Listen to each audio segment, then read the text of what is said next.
নির্বাচনী ইশতেহারের বাইরে বিএনপি সরকারের নানা কর্মপরিকল্পনায় সন্তুষ্ট যুক্তরাষ্ট্র। দুপুরে সচিবালয়ে স্থানীয় সরকার মন্ত্রী আব্দুল মুইন খানের সাথে মার্কিন রাষ্ট্রদূত ব্রেট টি ক্রিস্টেনসেনের বৈঠকের পর প্রতিমন্ত্রী মীর শাহে আলম একথা জানান।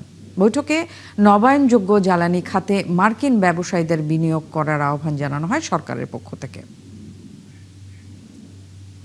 তাদের দেশের ব্যবসায়ীরা আমাদের এখানে কি ধরনের ইনভেস্টমেন্ট করতে পারে, আমরা বলেছি যে আমাদের এখানে water supply, waste management, renewable energy, এই বিষয়গুলোতে আমরা নোটিশ করেছি যে তারা ইনভেস্ট করতে পারে পিপিপি মডেলে, পাবলিক পার্টনারশিপ মডেলে। তো সেই বিষয়গুলো উনি বললো যে আমরা অফিসিয়ালি নোটিশ করব, আলোচনা করব। মূলত ছিল এটা সৌজন্য সাক্ষাৎ, এর ফাঁকে আমাদের পলিসি, সরকারের পলিসি নিয়ে আলোচনা হয়েছে।